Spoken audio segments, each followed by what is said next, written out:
Hey guys, RC here. Welcome back. Our next episode, I think this is episode number 7, I think.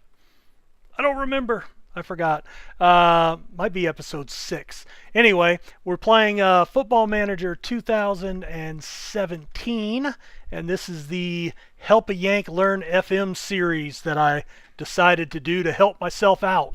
And other people as well. I'm not completely greedy, but at the end of the day, I want to get better at this game, and I'm hoping you can help me. So first off, thanks for those that have watched the video. Thanks to those especially that have commented or taken time to comment on the videos. And I want to welcome Sephiroth as the newest contributor. He had a lot to say over the last 2 videos, and I certainly appreciate that.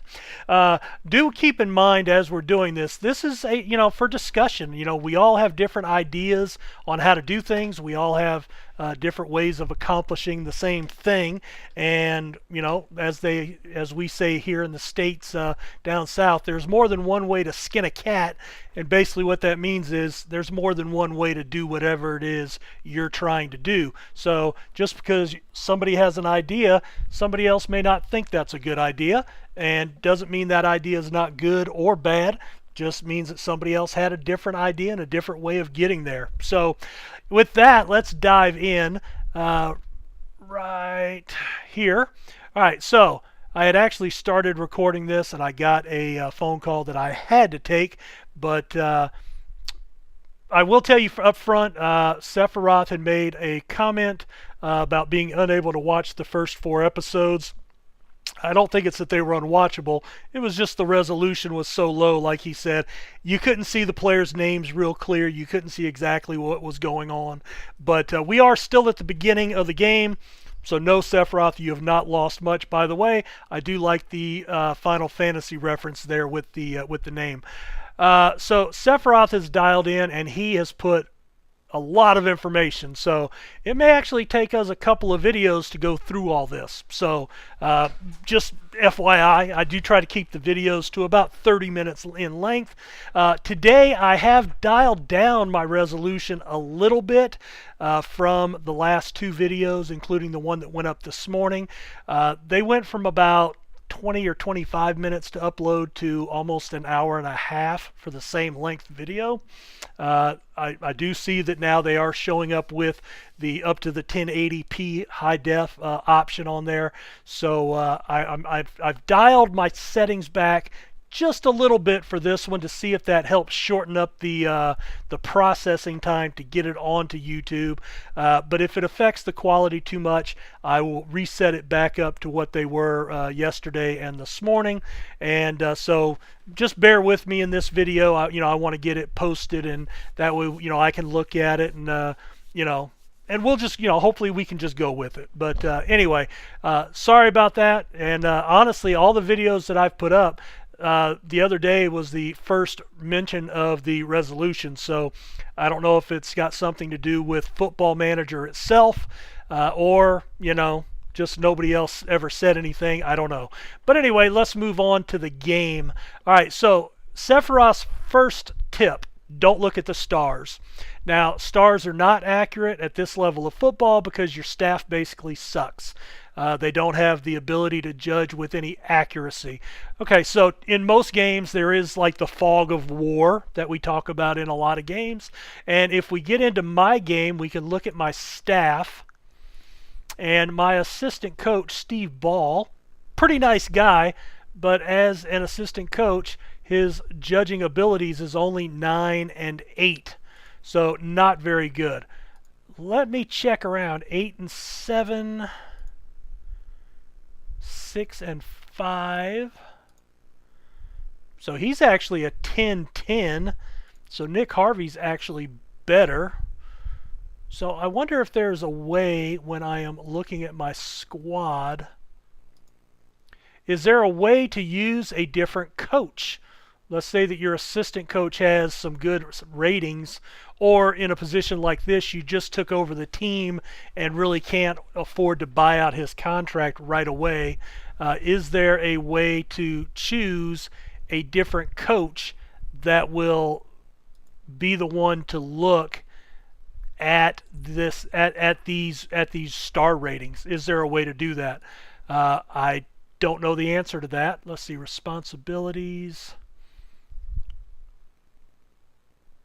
scouting, training, youth development. So there's nothing on ratings on here.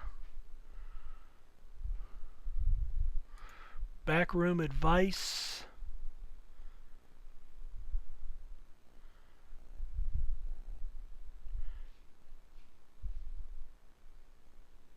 All right, yeah. So it may be one of these. I don't know if it's player recruitment. Not sure. So let me know. First question of the video: is there a way that I can use a different coach? In this case, Nick Harvey over Steve Ball, my assistant coach, to give me those star ratings. That would be good to know. So basically, your stars are not dialed in, and you can't rely on those 100%. And just because they're labeled a 4-star, they may not be good at the specific things they need to do at the position you want them to play. So his suggestion here in number 1 is actually go into your squad and look at your individual players and say, okay, well, let's go here. I want Kinsella playing my left fullback, and I want him to be a fullback support.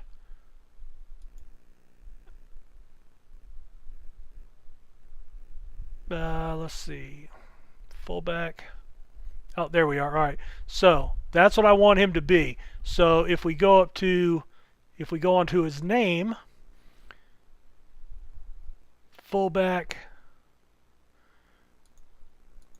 you have to change these. All right, so there's fullback support.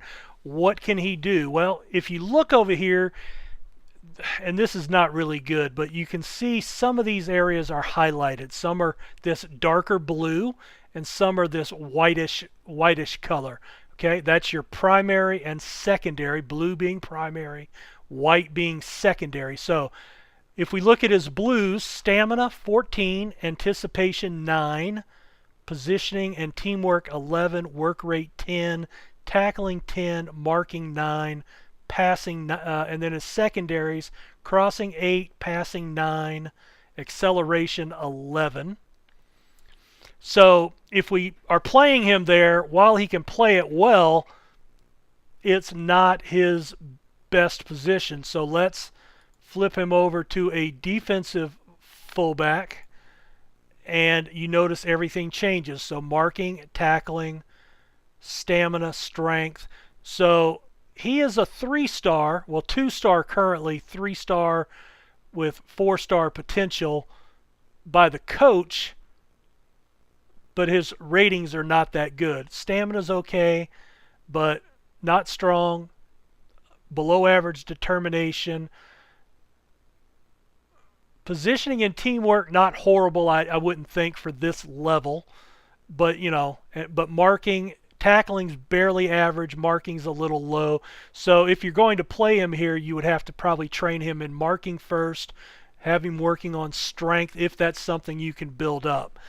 So I'd have to tweak that person. So I think that's the point Sephiroth is trying to get at. You can't just automatically plug them in to what it says his best role is, because he may not be qualified for that. So center back, defending. Let's look at Prosser, center back, defend. I don't think I had him as a defensive center back, did I? Yes, I did. Okay. Defensive center back, defending. All right, so 14 on heading, 12 on tackling, 14 on jumping, 12 on strength, positioning, very determined. That's good. So I would say he would be a good pick in that level. Now, if we had him in a central defender role, which is where I had him originally as a, let's say, a defender there, so central defend, tackling, marking, heading, positioning, jumping. All right, I think he's still above average in all. Oh, you have these other middles up here. So a little low up here in aggression, but still I think he could function and do well in that position, so we could leave him there. So I think that's the point Sephiroth's trying to make, is you actually have to go in and, take the time to look rather than just rely on the stars. The stars I still think might give you at least a good indicator, but as he says, you still have to go in and look. So good point in number one.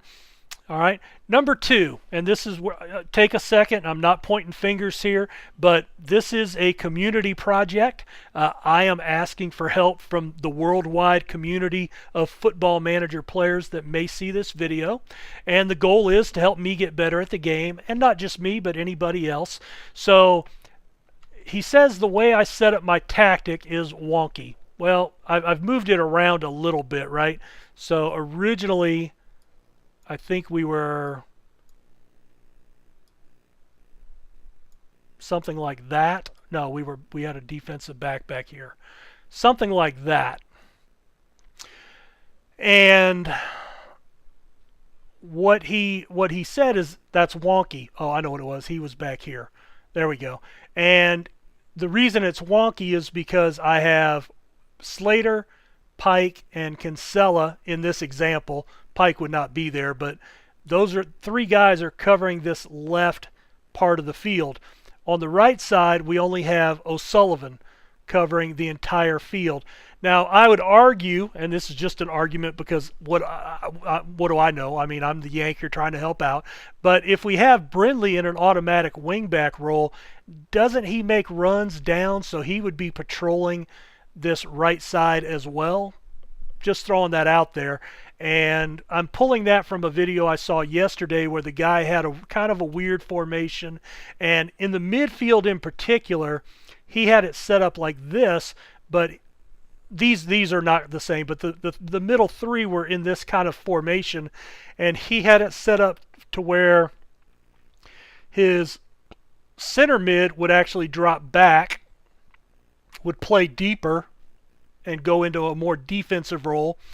And then his right and lefts, they would play forward, backwards, and sideways. So giving width to the formation, covering into those sides over here on the flanks. So, that's kind of my thinking was this, that, O'Sullivan in this case could play forward, backwards, and he would also be helping out to the right. Now, maybe attacking is not the right role to do that. Maybe there's another role, but tell me if that's possible. I mean, again, I'm taking that from somebody else's video. So just because the formation looks weird, is that a guarantee it's not going to work? Because that is what I'm taking from your comment. Now, again, that was just a very glossed over analogy of, your setup's wonky, it won't work type thing. Now, I got that tactic, if you'll remember, from another viewer, and I certainly appreciate his input equally as much. And going back to my initial thought, there's more than one way to skin a cat. Hey, and I don't really skin cats. I actually own 6 of them, so, we actually rescue cats hand over fist and don't skin them. It's just a saying, guys. So, now I am going to toss this out, Sephiroth, and maybe you can answer this. So, playing something like this, even if it will work based on what this other guy in the other video yesterday was saying about, being able to set it up to where they do certain things, for a person like me, for a player like me that's just coming into the game or doesn't know the game very well, can't play the game very well, loses all the matches every year, would playing something like a base 4-4-2, playing a really basic tactic, is that the better way to go, where it's not as convoluted and detailed as something like this might be at the end of the day?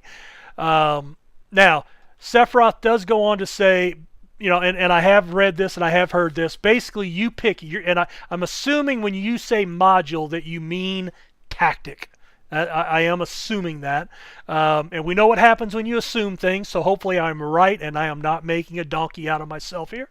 But usually you pick your preferred tactic and then put your players into that tactic, or look at your players and decide which module suits them best.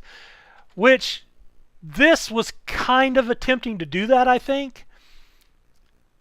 And this is what I was trying to do with your first idea. So this was like my preferred tactic, and this was plugging them in and seeing where they fit. And then I think a 4-4-2 would be kind of a basic, vanilla structure tactic that kind of falls between those. I think I've kind of covered that, but what he says is picking your best 11 players and moving them to their preferred position is a recipe for disaster. Okay, and then he goes into why, because we have 3 guys that are covering the left flank, only 1 guy covering the right flank. Certainly makes you vulnerable to counters and things of that nature. So he's, I think this is important. And this is going to be the big question, I think, of this video. When you put a player somewhere, and I'm going to stop for a second. Come on. You remember I talked about the video I watched yesterday, and they had the 3 center backs, three center mids. But he had it set up tactically to where this player played forward, backward, and sideways, and so did his counterpart, forward, backward, and sideways, giving width in the mid to give additional coverage on these flanks. Couldn't you do that in this? So here's the question. When you put a player somewhere, you have to think what he's going to do, where he's going to go when your side has the ball, where he's going to move when the opposition has the ball, and where his teammates are going to move when you have the ball, and where his teammates will move when the opposition has the ball. All right, now that's a good point. Now I'm going to throw this back at you. How do I determine that? If I don't know the tactics and I don't know exactly what all of these and all of, let's say if I put him at a center mid, what happens if I don't know what all 6 of these and then all 4 of these are going to do? I know I can read it, but if I can't trust the wheel and I can't trust, well, okay, you didn't say not to trust the wheel. How accurate is the wheel? Okay, that's a question. But if I don't know what all these mean, and I don't know what all these mean exactly as far as what they will do and how they will move, how do I figure that out? How do I determine that when I'm trying to set a tactic? So I understand completely what you're telling me here, okay? I understand completely, but, for example, when I was a keeper, we played with 3 backs, okay? Come on, get up there. We played with 3 backs, and I communicated with my center back directly. We communicated verbally the whole game. So let's say that Smodix was coming down on the attack here, all right, and he's attacking towards our goal, and he beat Slater. All right, so Slater's out of the picture. I would tell in this case Winter. I would be watching to see where the attacking partner was at, because as the keeper, I can see all that. With my vision, I could see all that. So I could see where if Simotix was coming outside, I could see where Fosu might be coming down looking for a cross. I could see if Cancelo was dropping to the inside to pick him up, and I could tell him, stay in, because he's helping cut off the cross. I can work towards the post to cut off an inside post shot as he comes deeper in, or if he's coming farther inside, I can tell at what point I need Winter to take the post and cut him off, and then I can drop back to the left to cover the crossing shot and then the shot from Fosu. So, I understand about the movement and players moving, and but how do I design that in the game? Okay, that's what I don't know. So yeah. Anyway, great point. How exactly do we learn that? Okay, how do you put that into the game, and how do you dial that into the game to make it do what you want it to do? And that's all tactics related, which is one of the things I don't understand at all. So, good point. Go into some detail now. Let's. This is a good brainstorming question. How do we answer that question? How do we? How does a poor guy like me that picks up Football Manager and goes, okay, well, I mean, the game kind of tells me where to put these players, right? And I can just hit quick pick and put them in, and boom, we're done. But, no, that didn't help anyway. So that's botched. Anyway, that was my question there. All right, where are we at on time? Because there's a lot of information. We're going to probably make 2 or 3 videos, it looks like, just going through Sephiroth's information. And that's fine, because that's what this is about, is trying to learn the game. And a lot of the learning has to take place here in the early going before you even hit continue for the first time. All right, player roles can dramatically change how a player behaves, so just choosing the role a player is best suited for is not always the best choice. Take the tactic you have made. You have nobody to actually score goals. Okay, so he's going into a little detail.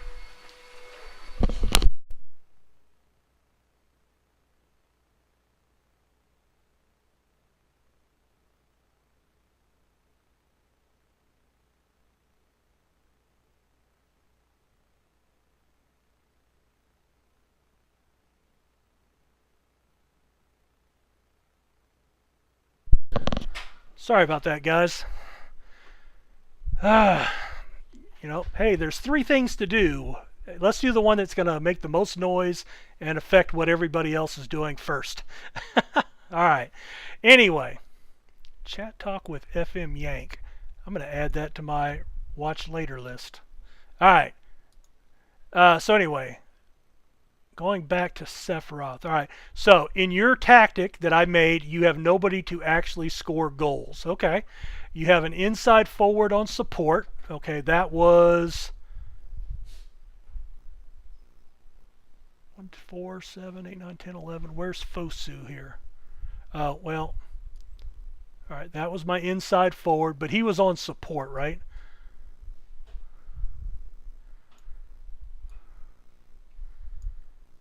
Let me see if I can get this back to...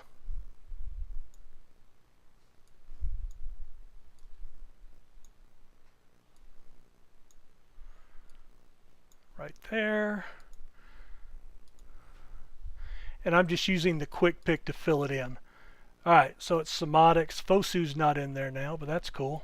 Alright, so this is what I had, except I had, well, my stuff all here has changed. So anyway,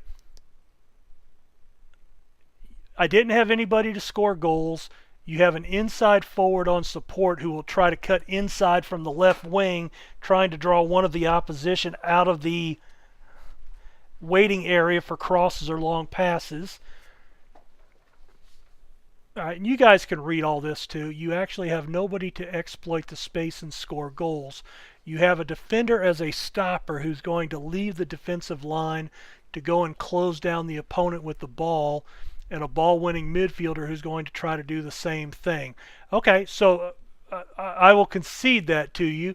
And again, this comes back to me not having the first idea of how to do this, which again is the purpose of the video. So I appreciate you pointing out my shortcomings. Now tell me how to fix it. And I think you do here in the next one, or at least we start to. Tell you what, we've only got 3 minutes left in this video, and this is pretty long. So this actually gets into how do we build a tactic. All right, so I think we've asked a few questions here. We brought up some things here. I think we've got a good question here, which he may address down here, he may not, but that gives us something to think about. So let's go ahead and put a break in here. We're going to pick up with number 4, which is a really long topic. And well, you know what? I tell you what. Let's cut. Yeah, let's go ahead and put the break in right now. I was just looking ahead to see if there was something else we could do. Oh, and this is just a few notes. The guy that I was going to hire as a fitness coach, when I actually clicked on offer the contract, it had changed over to a head physio. I didn't catch that up front. I have simmed ahead a few days, and he took the contract, and the owner of the club said, or the chairman said, can't do that, you already have one. So I had to reject it. I couldn't fit it anywhere else. So I have made a couple of other moves, but yeah, I did pick that up, but yeah, a little after the fact. So thanks for catching that. I did catch it just later than you did. So all right guys, well, let's put a break in here. Thanks so much for again watching the video. If you think it'll help somebody, not just me, but give it a thumbs up. That way people can find it. Make any comments. Give as much feedback as you want, or as little as you want. You know, I'm equally happy because, you know, it doesn't have to be long and drawn out to sometimes be a great nugget of information. So take care, guys. We'll see you in the next video. See ya. Bye.